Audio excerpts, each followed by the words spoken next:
Okay, the doors are closed, so I think I'm going to start. My name is Brandon Young, and the name of my talk is Reversing All the Malware and Why You Should Stop It. So, first, no, I'm not trolling you guys. I'm not telling you to stop reverse engineering. That's not what I want you to do. I'm a reverse engineer. I do it every day. I love it. I encourage everybody to pick it up, at least try some malware analysis, look at some code. You might be able to figure some pretty cool things out. So if I'm not telling you to stop reverse engineering, what do I mean? Well, throughout my career, one of the things that I've noticed, first, I've been on a lot of really good teams.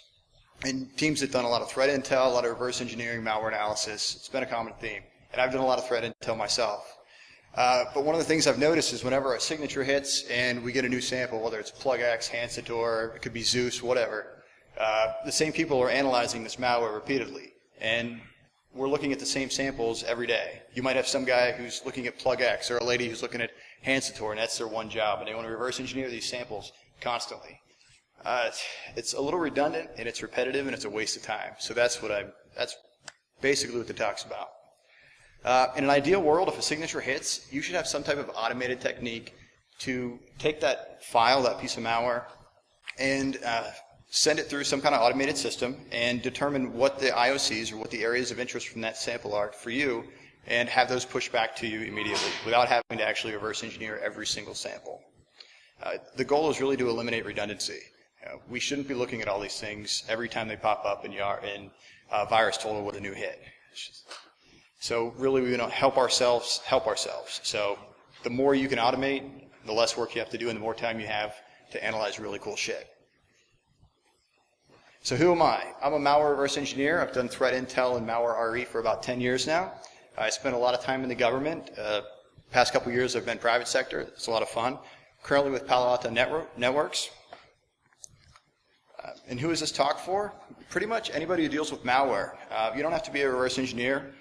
Threat analyst, IR, SOC analyst, anybody really who's interested in malware or looks at this stuff, this could pertain to you. You don't have to be a reverse engineer to use automated malware analysis techniques. And you don't have to be a reverse engineer to do malware analysis and look at things. You don't always have to get down to the lowest level of things.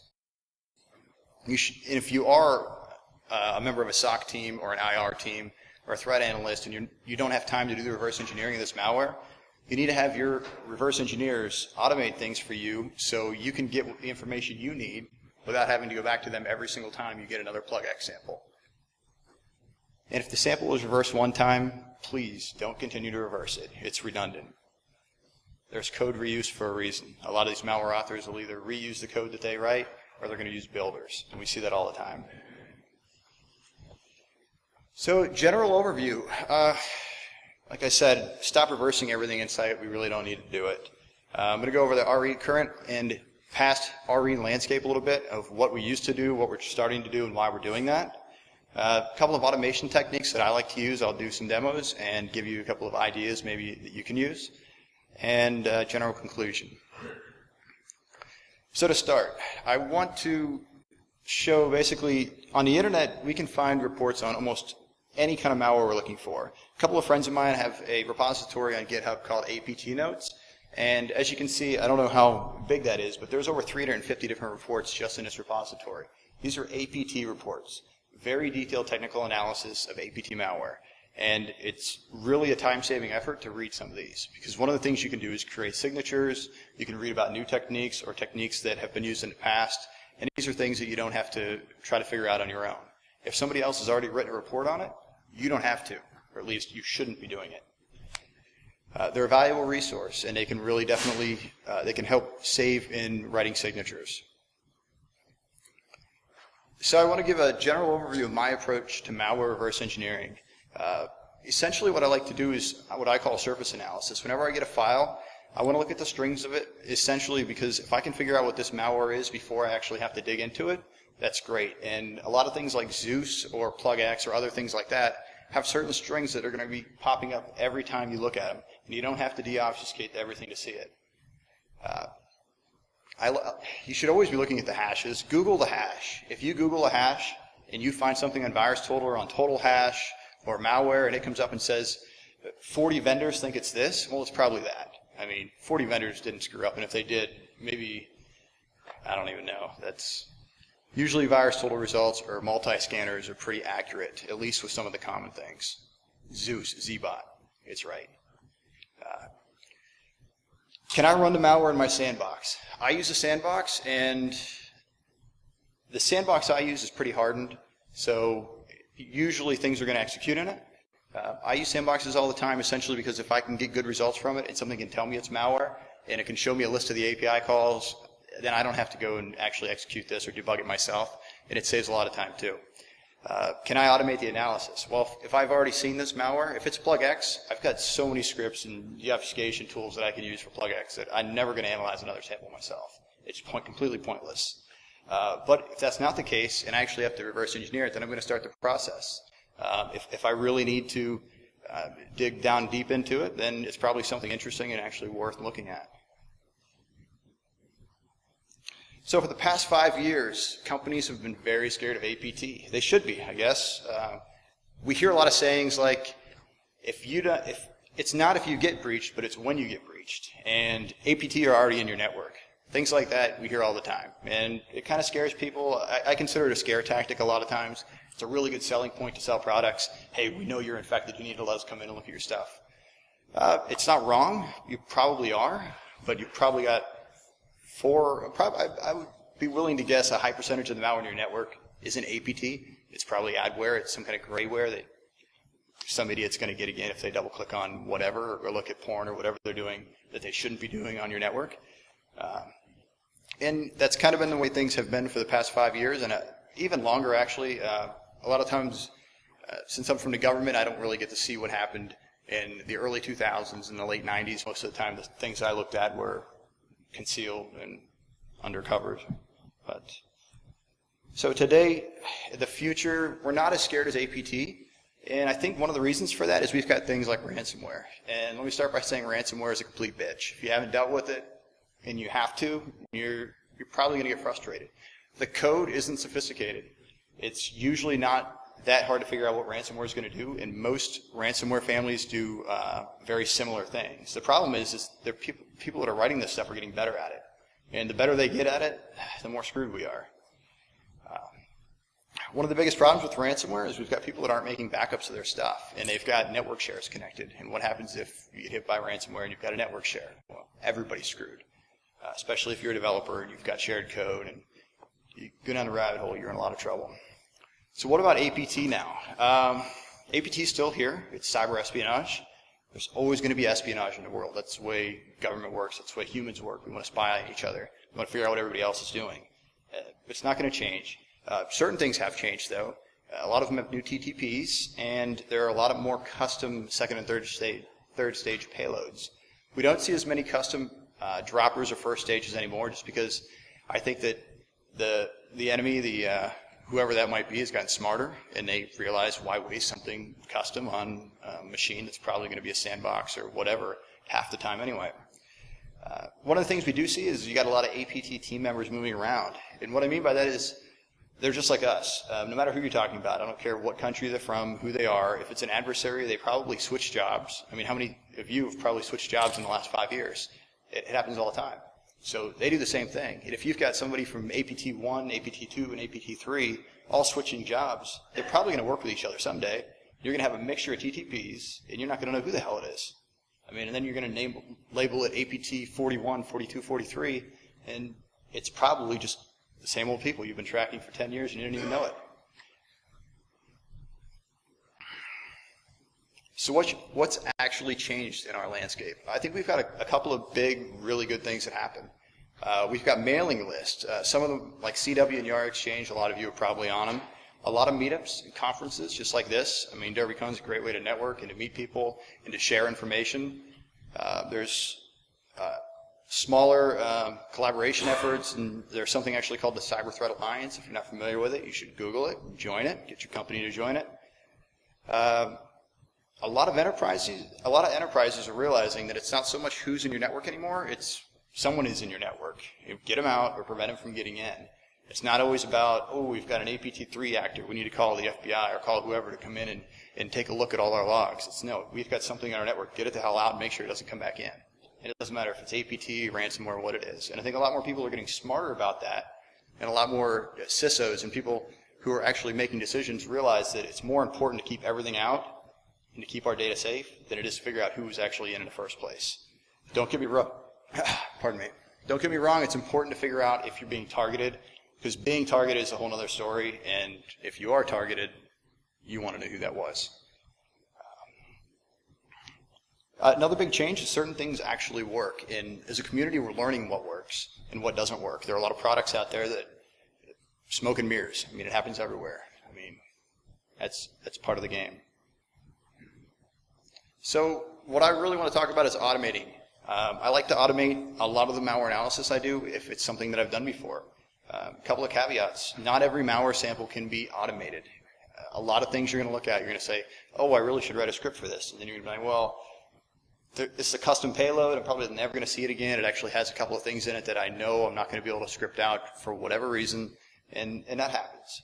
You got to remember that people get paid a lot of money to create malware and to create code that you can't analyze or that it's going to be difficult to reverse engineer. But then you got people like my boss here who actually does stuff like that for fun and then puts it out on GitHub. People get fucked either way. Yeah. So if you're going to repeatedly do something, you should try to write a script for it. If you're going to do this, if you have a piece of malware that you've looked at numerous times and you want to take notes on it, it's always good to make sure that you know certain things are going to happen with a certain malware family. But whenever you automate something, make sure that you verify the results. I've also worked places where people like to automate things and never check what actually gets pushed into the SIM, and you start getting URLs and domains pushed in there that are going to be on a block list, and all of a sudden you get a call because time.windows.com won't resolve because somebody blocked it. Happens all the time. Also, you should use other people's tools. If somebody's going to create something to help you or to help other people, make sure you're utilizing those resources. And if you write tools, make sure you share them if you can. I know there's some people that work in closed spaces that if they write something, it has to stay there. That's totally understandable. So how do I do it? I like to use sandboxes, like I said. It's always a first resort for me. They are not cheating, as much as anyone might think, oh, I don't get to reverse engineer the malware, I'm not throwing in an IDA. It doesn't matter. You don't have to do that. You have to figure out what it's doing and how to fix whatever the problem is that somebody came to you with. Public resources, like I said, there's a lot of really good ones out there. You should always try to utilize them. Scripting, I would probably say most malware analysts out there, SOC analysts, IR folks, we've done a lot of scripting. Some people haven't. You might not have needed to, but you probably should get into it. DBI, Dynamic Binary Instrumentation. Sounds a little scary, and a lot of people think it's black magic, but it really isn't. And I'm actually going to get into it a little bit and show a demonstration on how you can use it, how anybody can use it, and some automating debugging tasks. I have debugging scripts to do a lot of things for me because I spend a lot of time in a debugger. I enjoy it, but I also don't enjoy setting a breakpoint every time I need to stop on virtual alloc. I like to have shit like that done for me, and you should too. So, again with the sandboxes, about me and my job. So what I do on a daily basis is I actually look at code that will not execute in a sandbox. And what I like to do is figure out why it wouldn't do that. There's a lot of anti-analysis tricks, a lot of anti-sandbox tricks and things like that that people build into malware nowadays that are trying to specifically get around specific malware sandboxes, whether it's Cuckoo, the virus total behavioral analysis, or malware, whatever it might be. Sandbox hardening is probably one of the most important things you can do if you're using a sandbox. You need to make sure that you're looking for things that can make your sandbox look more realistic and make it look more like a real system, more like something that you would see on an enterprise, or like someone who might actually be interested in your network or in your enterprise, what they would be looking for. But how do you do it? When you're trying to figure out exactly why something won't execute in a sandbox, there's a couple of key things you need to look for. What code actually executed while it was in the sandbox? How do you do that? Well, what were the API calls that were made? So you can look at whatever API call was made, and whether that's a Cuckoo report that you're looking at, or whether you have some other kind of sandbox that you're going through, figure out what was actually called, and then look at the sample and figure out where in that sample those calls were. And you can pretty easily match those up and trace back what you were looking at. Where did the code stop executing? Again, look at your logs. figure out exactly where the code stopped, what was the last thing that got executed, and you should be able to go through and kind of match that up again with the malware.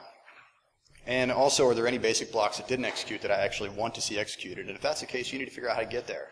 And you need to figure out how to make your sandbox get there. And if you think you figured it out, you need to either patch the malware or write a proof of concept to test it and make sure that it works. So again, with the sandboxes, most of them all have free versions. Most of the ones that are out there, you can either get a demo from a company or you can find something on GitHub. There are a lot of different ones. Most people use Cuckoo. Cuckoo is probably the easiest to install and set up locally. And there are a lot of hardened versions of Cuckoo out there. You can actually do a Google search. I've got a couple of pictures up here on the slide that show the top 6 results if I search for hardened sandbox are different ways to harden your Cuckoo box. And I've actually gone through a couple of these sites, and most of them are all different techniques. And it's pretty interesting because if all these people have different techniques, you probably could implement those into your sandbox and have a pretty badass free sandbox. So again, like I said, with public APIs of these sandboxes, it's pretty convenient because you can actually write a script to query these sandboxes or to query these systems whenever you actually want to submit samples and pull back the results. So one example of this, I've actually taken about 35 samples that match some core plug signatures that I had. If you don't know core plug, it's basically plug X. Hopefully you can see this. If not, I apologize. And all I did was submit them to VirusTotal through the API with a script, and I pulled back some results. And using VirusTotal's API, I was able to figure out pretty quickly which ones here that I would actually want to analyze. And if you couldn't guess it, the ones I'm going to analyze are the ones that don't hit a signature, because anything that's plug X, like I said, I'm never going to analyze that again. I already know that that's it. We should be able to figure out in some kind of automated fashion what the IOCs from those are. So this is just one of an example how you can take a large repository, you can submit it through the public API or any kind of, or a closed API, whatever you're using, and pull back some results that'll give you some pretty good ideas of what you're looking at. So, like I said earlier, public resources, we should definitely use these. So what happens if a malware author is writing a piece of malware and they explicitly use an array of bytes to make their strings? Well, basically like this. So one of the things you're going to see is you're going to see the strings being built on the stack with a series of move instructions. It's a complete pain in the ass. I mean, if you're an IDA, you're going to have to click M on every one of these bytes to change it over to an ASCII character and then try to read through and figure out exactly what this is going to be. So when I said public resources, one of the ones I use for this and one of the ones most people use is the Flare tool. It's a public Python tool that's available. It's called Stack Strings. And what it'll actually do is scan through your IDB. It'll scan through the current executable or whatever binary you're looking at. It'll look for these stack strings being built, and it'll create a little, basically a comment in IDA for you in your IDB of exactly what API call or what word was being built, because sometimes it might not be an API call, sometimes it could be anything. And this is just an example of how using a public tool can help you save you time in the long run. And I probably use this every time I see it, stack strings being built, because one of the things you're going to notice if an author actually uses this once, it's probably going to be in there a few hundred times, and that sucks. Thanks, Flare team, by the way. But that's too easy. Sandboxes and public tools, it's easy. I'm a reverse engineer. I'm going to look at low-level code all day. I don't need to use other people's stuff. I don't need to use sandboxes. So that's bullshit. If it works, it's not stupid. It's something that you need to take advantage of. You need to implement it into your tools, into your processes, and make sure that you're speeding things up, if that's a word, and making sure that you can get the job done as quickly as possible so you can move on to the next job. But you also want to make sure you're obviously doing it in the correct way. So if it works, you're done. Don't reinvent the wheel. And when I was a kid, we had pools like that. I grew up in the country. So scripting for RE. Experienced REs probably think, well, everybody should script, right? Everybody knows how to script. That's not the case. A lot of people that work in forensics or incident response or threat intel folks sometimes, even some younger malware analysts might not do a lot of scripting, and that's fine. The thing with scripting is anybody can do it and everybody should at least try. It's going to help you in the long run. If you don't know how to script, Google it.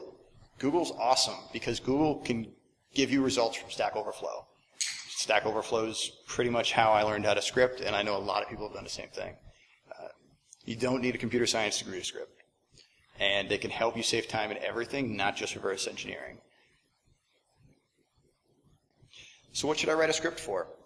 The obvious things. You've got string deobfuscation, file parsing, IAT rebuilding. I mean, this kind of stuff. I mean, everybody does this. It's almost a necessity. But some of the not so obvious things are file patching and bulk data analysis and deobfuscation. So I've got a demo that's going to explain. It's going to show a little bit of the bulk data analysis. And the demo that I'm going to show you is actually from a campaign from 2016. And any of you folks that are working at threat intel or malware analysis might actually remember this one. A group, Unit 42, actually wrote up a blog on it. It was a net traveler malware that was targeting a few different people. I'm not going to get into that.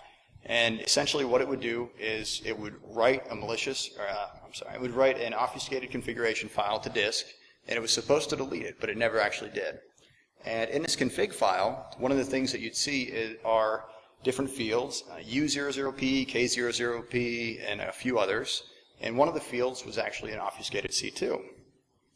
So we've got a C2 that we know that's being written to disk, and the C2 is actually going to be called out to. So one of the things that at the time where I was working, threat analysts would ask me is how can I get this C2 without having to give you every single one of these files that I'm looking at? Because we'd actually find a lot of new ones, and it became a pain in the ass. The particular variant would drop these files. Sometimes it would attach them in malware or in email messages, and you would see them as a self-extracting RAR. Basically, you would have a config file, you would have a DLL, and a legitimate executable. So if that sounds familiar to anybody, that's like side-loading malware. We see that all the time. So as you can see, one of the first things I wanted to do was figure out where that obfuscated C2 was located.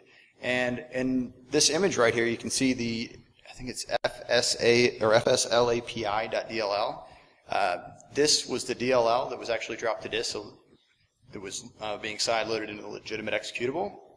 And down at the bottom, there's the config.dat. That was the file that was written to disk. So I know that the information I'm looking for in the config.dat was the U00P, and you can see the bytes after it, 72, 7F, 80, etc. Those are actually the bytes of the obfuscated URL. And I did a couple of searches just for the hell of it in the DLL, and I found the exact same string. It's actually located there. It's pretty easy to spot, and I'll actually show you when I bring the demo up. So I knew immediately that every time that I saw this, I wanted to check the DLL and see if I could find this string. It just so happened that I could. Just real quickly, I was looking for a bunch of these samples, so I wrote a really crappy YAR rule, but it worked. And to point out, the string 2 essentially is just the encoded http://www. Because that is the beginning of the URL that they used every single time. So if you wrote a YAR rule to look for that, you'd find every one of these samples. The DLL Shanghai.dll is just the internal name that these actors used for the DLL. Okay, the demo. Let me have to end this real quick. Okay, hopefully you can all see this.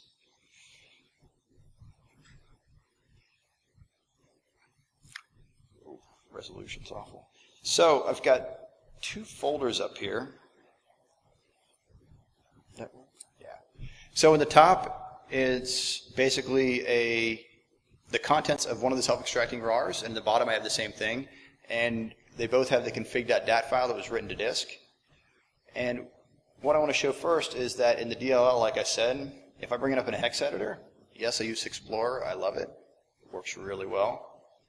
You can actually see in the bottom of the DLL, that is the beginning of the obfuscated C2, and it's in every single one of them. So you don't have to find all these files and all their components.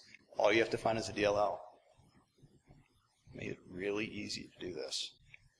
The temp.bat is what was supposed to be written to disk to actually delete the configuration file, and this one actually didn't drop one.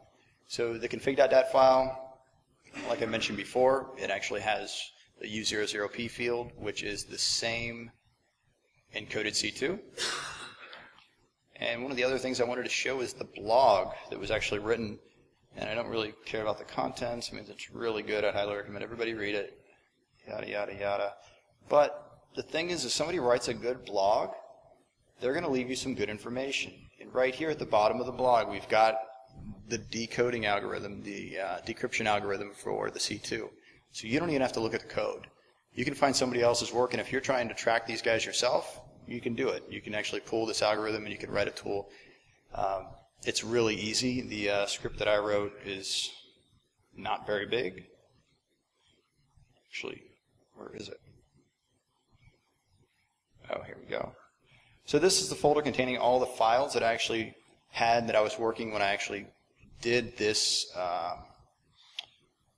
when I was working threat intel at my previous job and I actually had to reverse these samples. These are the ones that were actually given to me that were found in customer networks. And these five are ones that I actually found on a VirusTotal retro hunt. So that means in the last 3 months, these files were recently uploaded to VirusTotal. I'm not saying they're new, because they're not, but it's still kind of interesting that I got some results. So my script, if I run it, all I'm doing is searching through every one of the DLLs, looking for that encoded string, and I'm going to print out the hash, and I'm going to print out that decoded URL. So some of these URLs might look familiar, but what I really want to show you is the fact that it's not difficult to do this. I simply implemented that subtraction algorithm that was put into that blog. I have a function here called find it that essentially searches through the group of files that I had, and it was going to look for anything that had the beginning and the end of the encoded algorithm, or the encoded C2. I did a hashing of it, and I printed them out. Very simple. But the thing is I can take this and I can give it to an analyst or a threat analyst, a SOC analyst, somebody who may not want to go through and reverse engineer these samples, and they can look at it whenever they want. They can take Yara hits, any kind of signature hits. They can run them through here, pull the C2, and add those to whatever list or documentation that they might need.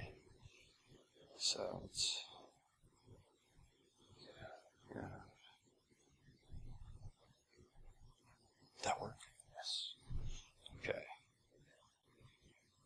Just don't have my mouse. Cool. So dynamic binary instrumentation. So it is a difficult subject. I'm going to briefly discuss dynamic binary instrumentation. To get technical, it's application level modification of code in memory at runtime. That's a lot. Essentially what happens is you inject instrumentation code into a binary during execution. Again, that can be a lot to soak in.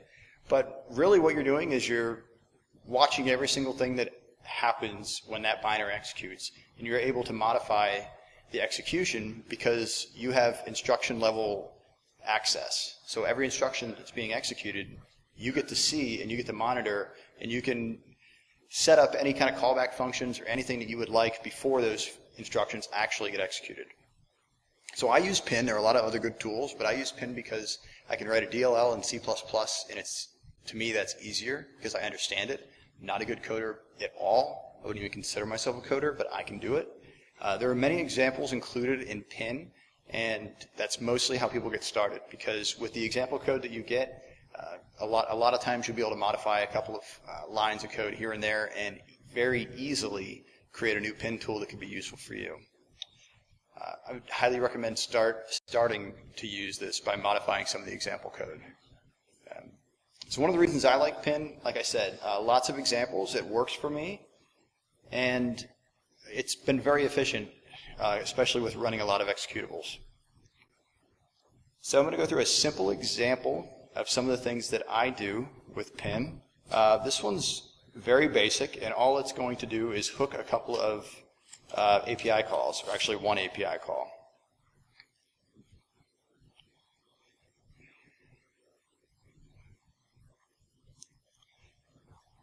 So while this loads up, a little bit of background on this particular demo. I wrote two small applications, faux malware you could call them. The only reason I did that is because I wanted something very simple and very compact that I could use as a POC. This particular API call and this method that I'm actually going to show, the reason that I came up with this was because it's the same one being used in some Hanseater files. So if you're familiar with Hanseater, it's a malware family that is doing pretty much this exact same thing, but I didn't have enough of the files to have a decent demo. Anyway, so essentially what I did was wrote a pin tool that's going to go through all these malware samples that I have here, and it's going to hook the API call, or it's going to monitor the arguments, I should say. It's going to figure out when the API that I'm looking for is actually getting called, and it's going to pull the arguments back, tell me what they were, and in this case it's going to be Internet Open URL A. And if you're familiar with that at all, the first argument that gets sent to it is a long pointer to a zero-terminated string that is the URL. And that's what I want. I really want that URL. So before I click enter on this, one of the things that I've done is every time that one sample is executed, it's going to write a file to disk, and it's going to save that C2. And it does that for every single one of these. In the end, I have it cleaning it up, but the reason I have it saving these to disk is so you can see how long it actually takes to execute each file. So instead of having to do dynamic analysis in a sandbox, or run each file and then take another snapshot in your VM, you can do something like this, and you can literally go through these in a matter of seconds. So as you can see, we're going to wait a second here and let all these execute, and we'll know when they've executed because all these text files are going to be created and then they will get deleted. And like I said, you can see as they're created, that's how quickly that I'm actually executing each of these samples and hopefully pulling back some data. Let's see.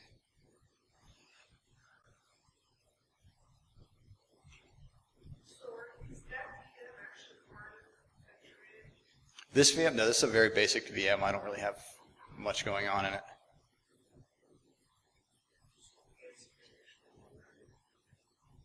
This isn't actually Answer. These are some files that I made that act similar. Yeah, these are just test files. Yeah, there are some startup things that will go on in the answer to DLLs that you actually need to do some patching for, so it was easier to write a couple of quick demo samples. That is true. That's okay. So this is the results. Let's hope I get something here. Okay, so again, these are fake URLs. These are just things that I wrote into the samples.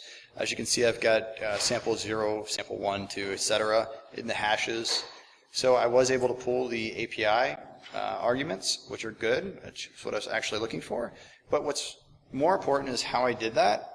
And essentially, I'll get into the pin code here in a second, but all I wrote was a simple script with Python subprocess that's going to execute pin for me every single time when it iterates through a list of files that are in a folder. And you can do that with any executable. It doesn't have to be pin. It can be any, basically anything you want to run on a file.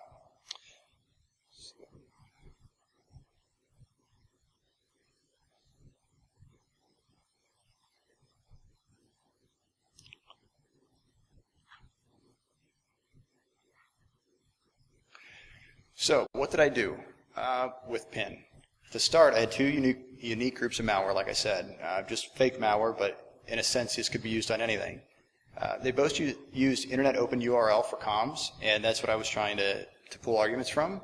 And the pin tool itself, like almost all pin tools, you'll create a callback function, and what that means is it's going to find all the it's going to look for the calls for this or for any instruction that you're actually writing the callback function for. So for me, I had to find all the calls to this API, and I wanted to return the arguments. And once I parsed the argument that I was looking for is actually the URL, which was the first one, so that was pretty easy. And this is a very basic tool, but it serves its purpose because I'm able to get IOCs from different malware samples, and I don't actually have to execute them all, or if I wanted to, I could actually push them to some kind of automated system and let them execute this themselves. So the pin code. This is what some of the most important functions in a pin tool look like. There's a lot of included code in a pin tool, but most of it you're not going to modify. I basically added two things. The first thing was the top function. The top function basically is just going to find all the calls to the Internet Open URL. You can see that. And underneath it you see the, basically it says funcarg, and it goes all the way down from 0 to 5. That's the 6 arguments that Internet Open URL is actually going to take. And the one I end up being interested in is the first one, 0. And you actually have to choose whether or not you want to pull information before the call executes or after it executes. And this is very simple to do because you can either modify the before or after function that gets called. So I wanted the before, so you can see in the bottom bit of code there, you can actually see what's going to happen if that before function gets called. And what it's going to do is it's going to put types to the different arguments that were pushed. And you can see the different, I can't really see it on mine, but you can see that the LP, I think it's SZURL, is the first function, or second function. The first one's actually the handle to, yeah, it's the internet handle. So the second function is actually the one I was interested in, and that's what I had pulled back. Trace file, again, at the bottom is basically just going to modify the output file that gets created. And so as you can see, I created, or actually modified, two very simple functions, and it's really not difficult to do. PIN isn't black magic. It's not something that only certain vulnerability researchers or advanced reverse engineers are going to be able to do. Anybody can do this kind of stuff, and there's a lot of open source PIN tools out there. A lot of things people create and they share publicly. But what if I actually have to reverse engineer something? There's ad hoc automation. A lot of times people write some string deobfuscation scripts. You've got IDA Python. I highly recommend using that. Or if you use Binary Ninja now, you can use Python right in there to deobfuscate things. You should always look for compressed code or encrypted code inside of a binary, and if you can somehow decompress or decrypt that before actually running the malware or analyzing it, you can speed up a lot of time. There's a lot of times that I'll look through code and I'll see something that's got maybe a zlib compression, and once I decompress that data, it's actually going to be shellcode that is pretty much the entire payload. So instead of analyzing the wrapper around that, if you can decompress some code and figure out what's actually going to happen in the end, you can save yourself a lot of time and a lot of hassle. Another thing I like to do is create a lot of debugger scripts. It's very useful, and I'm always in a debugger, so if I can speed up my debugging process, it saves me a lot of time. I'm going to talk a little bit more about this. So with debugging scripts, they're very helpful with dealing with malware, especially if you're looking at the same malware over and over, because you can speed up a lot of things, like I said. There are a lot of different debuggers you can use. I prefer WinBag, however you want to say it. You can use WinAppDebug or PyKD and IDA Python, Ali Immunity. They both have their own Python implementations. There's a lot of different ways you can speed up debugging with scripts. If you're still doing BU kernel 32 virtual alloc every time you're in WinBag, you're really slowing yourself down. I wouldn't do that. But always check MSDN, because there's a lot different. There's a lot of differences between a kernel base and a kernel 32 when you're setting a breakpoint. There's certain ones that are actually going to work and won't work, and if you do that enough, you're going to realize it. Plus, things are spelled a lot differently. There's, again, a big difference between a load library A and a load library W, and you need to know those. So a quick demo of, let's see how I can, so this might take 1 second. I need to revert a VM.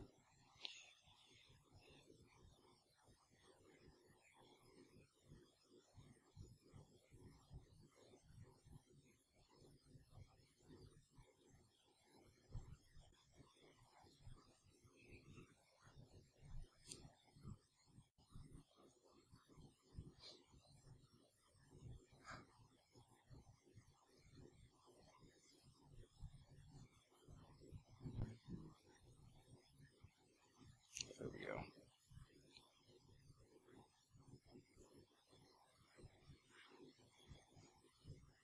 Apologize about the resolution. It's not what I had planned for. So basically what I want to show is something related to a blog post that some of our folks at Unit 42 actually just put out. There was a malware sample they were looking at. Don't remember the family off the top of my head. It had some DLLs that had exports to it, but the exports didn't have any names. And if you've looked at the recent IDA update, you'll notice that from IDA 6.9 to 6.9.5 actually fixed that bug. So the malware itself didn't have names for any of the exports, but it still had exports. And people were interested in those exports. When we were analyzing it, we could see that certain exports were being called by ordinal number instead of name, which can be confusing because if you're looking at the code in IDA, you're not actually going to see export names. So for an example, this is the particular file that didn't have any export names. And you can see, looking at the exports, looks completely blank. So this is IDA 6.9. I do not have 6.9.5 installed, or I would show you what it looks like now. So I use WinBag a lot, and in WinBag you can do some simple things like show exports on a DLL, and it's going to show you the exports of that file. So this is an example over here.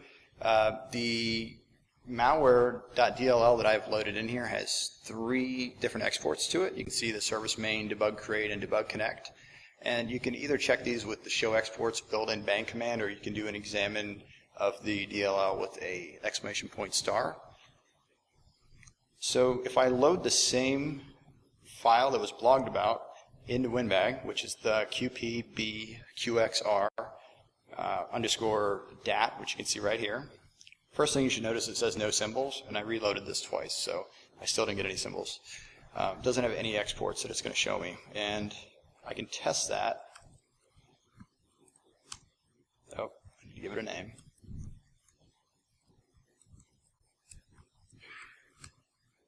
Okay, if I do show exports, I get nothing. What if I examine this DLL? So let's look for the exports this way. Again, I get nothing, which kind of stinks because I know from some analysis that it's actually exporting a DLL. So what if I want to find some exported functions for this? We should all know how to do this because where are the exports located? They're located in a file header. So a real easy way in WinBag to get this information is we can do a dump header on the offset, so the base address of this DLL, which we can see the base up here in the load modules. So I'm just going to do real quick. And attack F to shorten it up a little bit. So what we see here is we see an array of image data directory structures. And the one we're interested in is going to be the export directory. And the export directory, it shows it's actually at 4,000. So if I want to get these exports, I need to keep going, and I'm going to take a look at what's at 4,000. So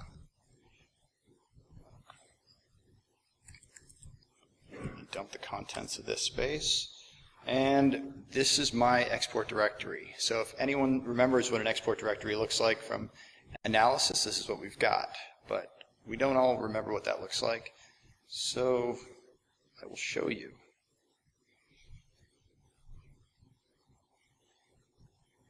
Come on.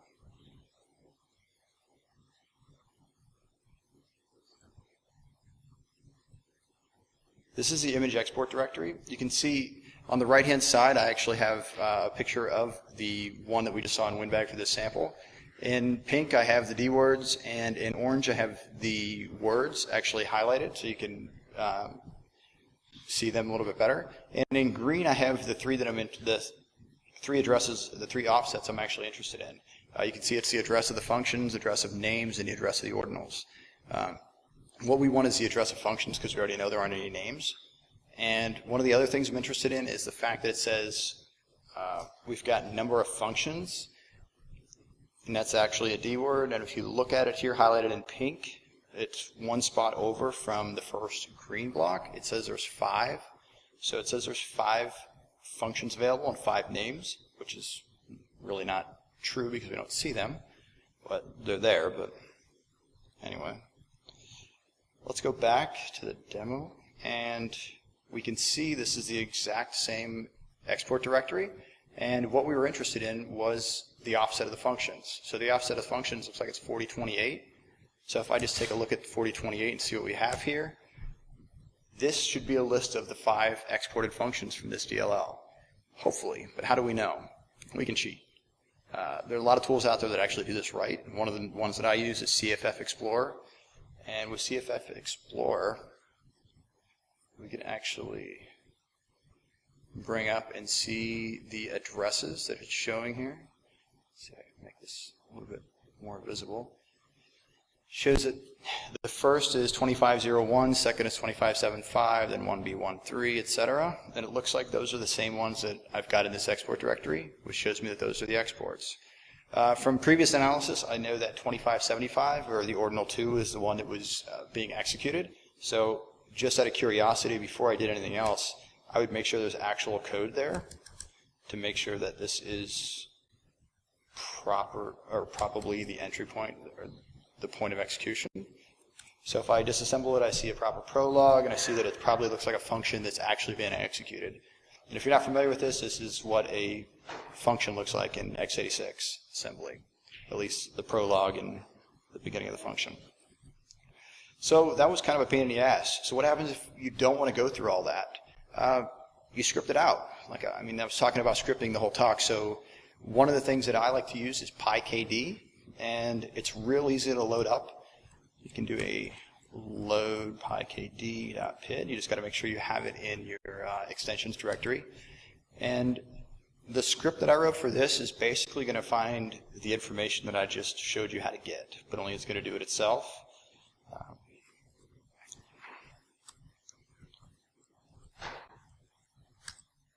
Oh, forgot. I have to provide an argument. So I was able to write the script to give us the entry point. So if you want to break on the actual entry of the DLL, which would be DLL entry, or if you want to, you can actually go down and see all the different export addresses. And the one that I was interested in before, like I showed you, was 2575, which was the second ordinal, or the second function. I've also got the LP addresses up here just so you can have those if you ever need them.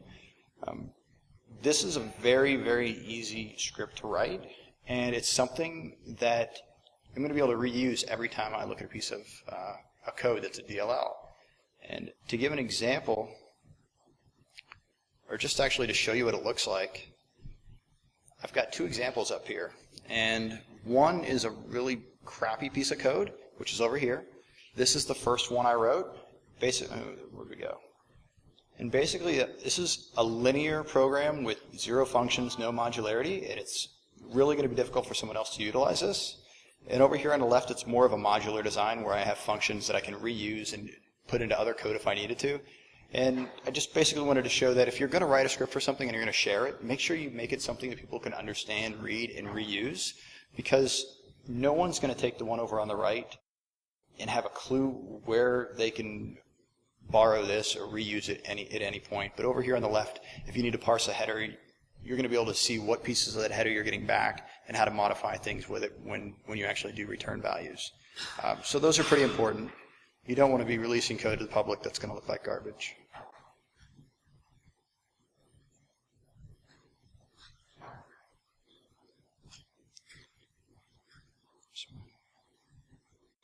So again, what did I do? I walked the export table in Winbag, it's not too difficult. It's maybe 5 or 6 different commands. But even before you get there, you got to find the entry point. You can either walk the PEB, or if you want to, you can just do a load module, look at the base address that way. But either way, you need to be able to do at least 5 or 6 functions, 5 or 6 different commands to be able to get that information. And whenever you have to do that many commands to get something that's common throughout multiple files, it should be automated. It should be something that you do one time and just load up a script or load up some kind of tool. So why did I automate it? Like I said, I wanted it to be quick. I wanted to be able to reuse this and not have to worry about it in the future. So automating reverse engineering, it doesn't have to be fancy. It's something that anybody can do, and just because it looks easy and it seems simple doesn't mean that it's a bad idea or that it's not useful. Everything you automate should always be something that's repeatable. So if you're doing a task and you're only ever going to see it one time, or somebody writes a piece of malware that's going to comes into your system, and you look at it and it's dealing with particular shared drives that you have on your enterprise, I wouldn't try to automate that. I would probably dive down a little bit deeper. Or if you're looking at a piece of malware that's specifically targeted for you, again, I probably wouldn't automate it, because if you get hit by it again, you've got other problems. The data should be transferable, and what I mean by that is it should be modular if it's code. If not, it should be something that you can give somebody confidently and say, hey, you can use this, I can use this. Or if I've got a threat analyst that is interested in it, they shouldn't have to try to read 5 or 10 different documents to figure out how to use it, and they shouldn't have to reread my code. It should be pretty easy for them to understand and figure out how to use, and they should be able to get the information they need by using that tool. And it should be shareable. I highly encourage everybody to share things if you can. I know in an ideal world that would be great, but a lot of people work for cleared folks and different agencies, and that doesn't always happen. So why isn't automating reverse engineering tasks easier? Well, you've actually got to know stuff. Some of the things you need to know, and this is very basic. If you're a reverse engineer, you think, oh, well, everybody should know how to do this. But like I said earlier, not everybody who's looking at malware and doing malware analysis is a reverse engineer. So you need to be able to do understand basic file headers, PE headers, bitwise operations, some basic crypto. I mean, it's very easy to determine when you've got a RC4 algorithm and you've got some kind of S-box creation being done for an RC4. You can read up on that, but in general, basic crypto routines like that are things that you should be able to identify in code, and you should be able to implement those and re-implement them. You should know the different nomenclature types and the types of data. If you're writing in Python, you need to know what an ordinal is. If you need to know how to typecast things into a character and into hex and understand how these work behind the scenes. You need to know an actual scripting language. You can't just say I'm going to automate things and then start writing in Perl Python, because there's no such thing. You need to pick something and learn how to use it. Calling conventions are always something that you need to know. If you're manipulating data that's coming from the stack, or you're pushing specific data onto something or to a stack, or doing anything like that, you need to know how it's working. And if you're going to use DBI especially, you want to know where the arguments are coming from and how they're being manipulated. A couple of words of wisdom. I always tell people, if a sandbox can do it, you shouldn't have to. Please don't reinvent the wheel. And if it's repeatable, don't repeat it. Do it one time and let something else repeat it for you. Are there any questions? Yes? That's what? Mm-hmm.